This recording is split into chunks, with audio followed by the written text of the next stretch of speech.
ہم سب نے خیر اور شر کی کہانیاں سنی ہیں۔ جی ایک ہیرو ہوتا ہے، ایک ولن۔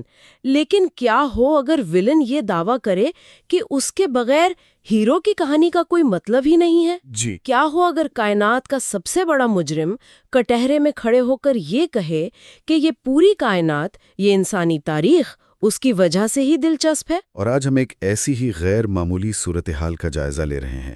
یہ ایک طرح سے ایک کائناتی مقدمہ ہے۔ کٹہرے میں ابلیس ہے اور استغاثہ کی طرف سے سمجھ لیں جبریل ہیں۔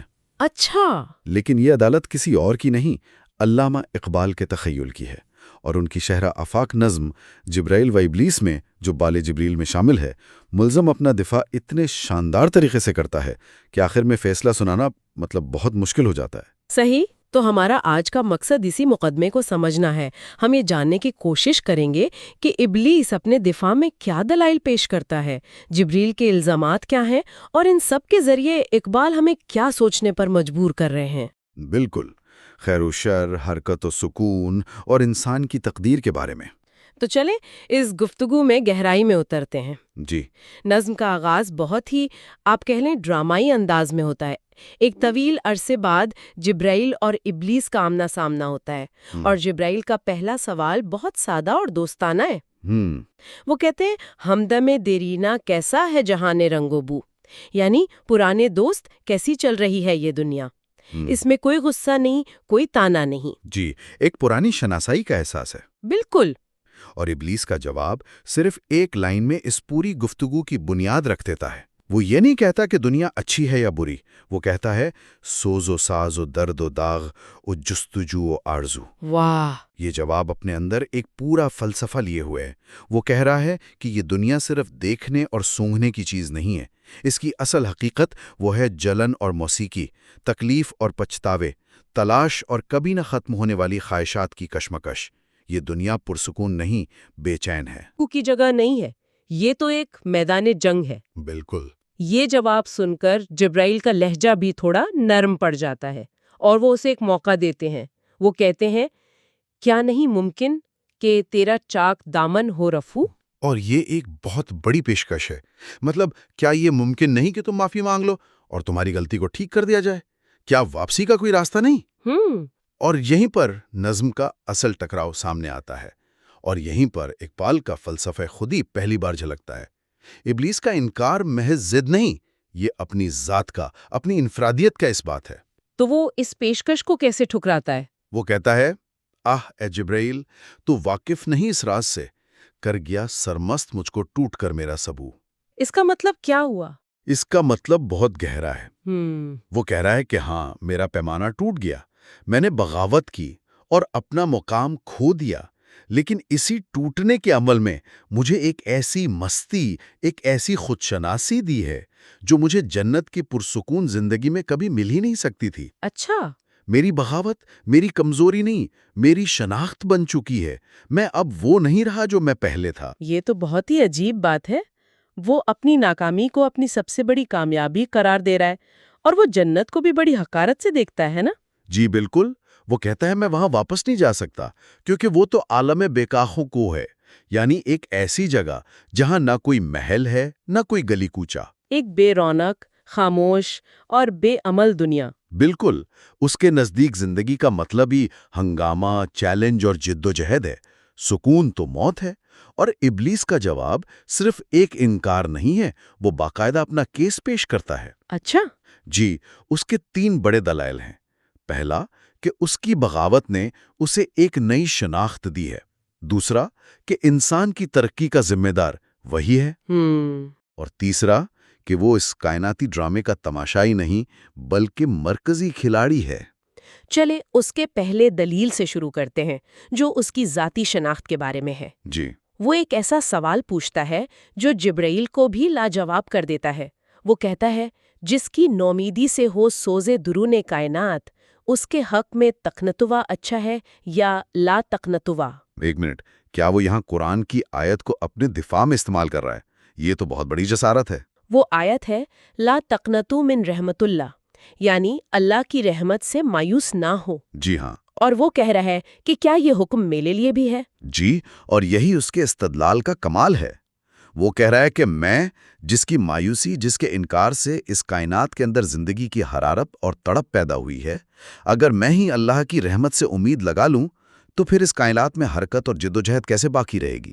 ہو وہ اپنی مایوسی کو محض ایک ذاتی گناہ نہیں بلکہ ایک تعمیری قوت کے طور پر پیش کر رہا ہے۔ یعنی ایک ایسی طاقت جو بظاہر توڑ پھوڑ کرتی ہے لیکن اصل میں کچھ نیا بناتی ہے، جیسے کوئی زلزلہ ایک پرانی عمارت کو گرا کر ایک نئی اور بہتر عمارت کی جگہ بناتا ہے۔ بالکل یہی نکتہ ہے۔ وہ دعویٰ کر رہا ہے کہ کائنات میں خیر و شر کی یہ جو کشمکش ہے، انسان کی جو ترقی ہے، یہ سب کچھ میری ہی بغاوت اور میرے پیدا کردہ چیلنج کا نتیجہ ہے۔ اگر میں نہ ہوتا تو یہ سب بھی نہ ہوتا، کائنات ایک ٹھہری ہوئی بے عمل جگہ ہوتی۔ لیکن جبریل اس دعوے کو بالکل نہیں مانتے ہیں نا، وہ اسے یاد دلاتے ہیں کہ اس تعمیری قوت بننے کے چکر میں تم نے اپنا کتنا بڑا نقصان کیا ہے۔ جی، جبریل اسے اس کی ذاتی اور اجتماعی قیمت یاد دلا رہے ہیں۔ وہ کہتے ہیں، کھودیے انکار سے تو نے مقامات بلند، چشم یزداں میں فرشتوں کی رہی کیا آبرو۔ مطلب تمہارے ایک انکار نے نہ صرف تمہیں عرش سے فرش پر گرا دیا، بلکہ خدا کی نظر میں ہم تمام فرشتوں کی عزت پر بھی حرف آیا۔ یہ ایک بہت مضبوط الزام ہے۔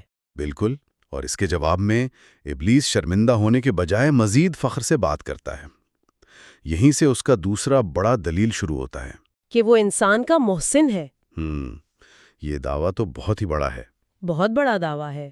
وہ کہتا ہے مری جرت سے مشت خاک میں ذوق نمو، یعنی یہ انسان جو مٹی کا ایک پتلا تھا، اس کے اندر بڑھنے، ترقی کرنے اور کائنات کو فتح کرنے کا جو شوق پیدا ہوا، وہ میری ہی ہمت کی وجہ سے ہے۔ اچھا، میں نے اسے للکارا، میں نے اسے بہکایا، تبھی اس نے اپنی چھپی ہوئی صلاحیتوں کو پہچانا اور استعمال کرنا شروع کیا۔ اور وہ صرف ترقی ہی نہیں بلکہ انسان کی عقل کا صحرا بھی اپنے سر باندھتا ہے۔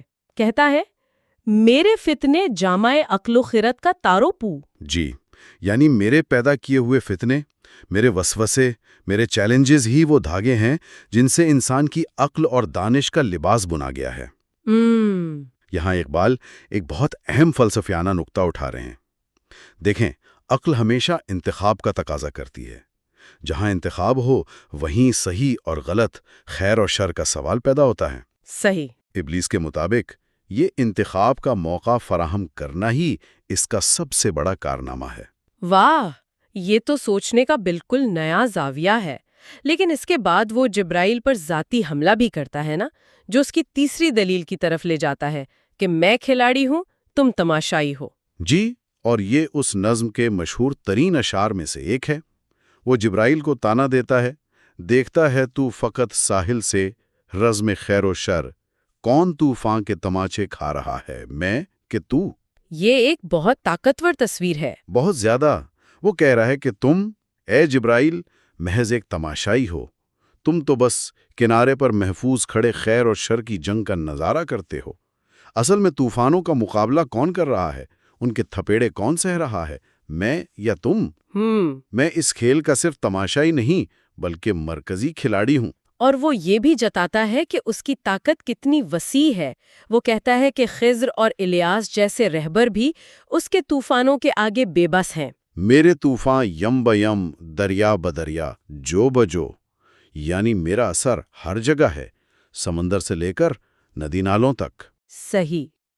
وہ اپنی ہماگیریت اور ناگزیر ہونے کا دعویٰ کر رہا ہے کہ تم مجھے نظر انداز نہیں کر سکتے، میں اس کائنات کی ایک بنیادی حقیقت ہوں۔ اور یہاں سے وہ اپنے مقدمے کے آخری اور سب سے دھماکہ خیز نقطے کی طرف آتا ہے۔ اور وہ یہ ہے، جب وہ کہتا ہے کہ اگر کبھی اللہ سے اکیلے میں بات کرنے کا موقع ملے تو ان سے پوچھنا، جی قصہ آدم کو رنگین کر گیا کس کا لہو۔ بالکل، یہ اس نظم کا اور شاید ابلیس کے پورے فلسفے کا سب سے گہرا اور چونکا دینے والا نقطہ ہے۔ وہ کہہ رہا ہے کہ آدم کی کہانی یعنی پوری انسانی تاریخ اگر دلچسپ، معنی خیز اور رنگین ہے تو وہ میرے خون کی وجہ سے ہے۔ یہاں لہو کا مطلب؟ یہاں لہو قربانی، بغاوت اور جدوجہد کی علامت ہے۔ وہ کہہ رہا ہے کہ اگر میں انکار نہ کرتا، اگر میں آدم کو نہ بہکاتا، تو انسانیت کی یہ عظیم داستان کبھی شروع ہی نہ ہوتی، یہ ایک بے رنگ، پھیکی اور بے معنی کہانی ہوتی۔ یہ تو سوچنے والی بات ہے۔ مطلب کیا واقعی عظیم کہانیاں سکون اور امن سے جنم لیتی ہیں، یا ان کے لیے ہمیشہ ایک پکراؤ، ایک ولن، ایک چیلنج کی ضرورت ہوتی ہے؟ صحیح۔ وہ تو خود کو اس کہانی کا ولن نہیں بلکہ ایک لازمی کردار کہہ رہا ہے، جس کے بغیر کہانی ہی ممکن نہ تھی۔ اور یہی وہ مقام ہے جہاں اقبال ایک بہت ہی آپ کہہ لیں خطرناک اور دلچسپ کام کرتے ہیں۔ وہ کائنات کے سب سے بڑے ولن کو لے کر اسے اپنے سب سے قیمتی فلسفے یعنی خودی کی سب سے بڑی مثال بنا دیتے ہیں۔ اور نظم کا اختتام ایک ایسے شعر پر ہوتا ہے جو ان دونوں کرداروں کی پوری حقیقت کو ایک جگہ سمیٹ دیتا ہے۔ جی، وہ کہتا ہے، میں کھٹکتا ہوں دلے یزداں میں کانٹے کی طرح، تو فقط اللہ ہو اللہ ہو اللہ ہو۔ واہ! اس آخری شعر میں اقبال نے پورا فلسفہ سمیٹ دیا ہے۔ ابلیس خود کو خدا کے لیے ایک بے چین کرنے والا سوال، ایک چیلنج، ایک کانٹے کے طور پر پیش کر رہا ہے۔ وہ ایک متحرک، بے چین اور تخلیقی قوت ہے۔ اس کے برعکس جبریل محض غیر فعال اطاعت، مکمل سپردگی اور جامد عبادت کی علامت ہیں، فقط اللہ ہو۔ تو اگر ہم اس پوری گفتگو کا خلاصہ کریں تو یہ صرف نیکی اور بدی کی ایک روایتی جنگ نہیں ہے، یہ دراصل دو مختلف فلسفہ حیات کے درمیان ایک مکالمہ ہے۔ بالکل۔ ایک طرف جبریل ہیں جو سکون اور اطاعت کی نمائندگی کرتے ہیں، اور دوسری طرف ابلیس ہے جو حرکت، بغاوت اور تخلیقی بے چینی کی علامت ہے۔ تو کیا اقبال یہاں ابلیس کی حمایت کر رہے ہیں؟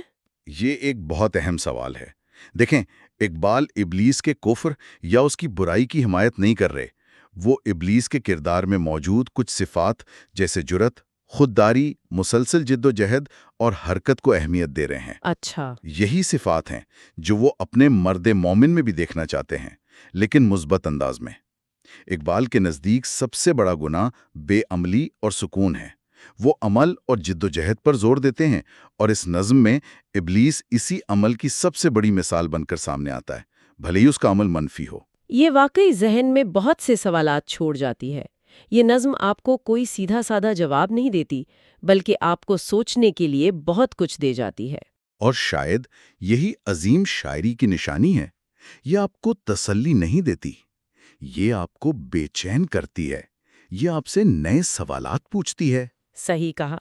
اس گفتگو کے بعد ایک بات تو واضح ہے کہ اقبال کی دنیا میں چیزیں سیاہ اور سفید نہیں ہیں۔ وہ ان پیچیدگیوں کو کھنگالتے ہیں جہاں خیر و شر کی سرحدیں دھندلا جاتی ہیں۔ بالکل۔ یہ مکالمہ ہمیں یہ بھی یاد دلاتا ہے کہ ہر کہانی کے دو رخ ہوتے ہیں۔ ہم نے ہمیشہ جبریل کے نقطہ نظر سے کہانی سنی ہے۔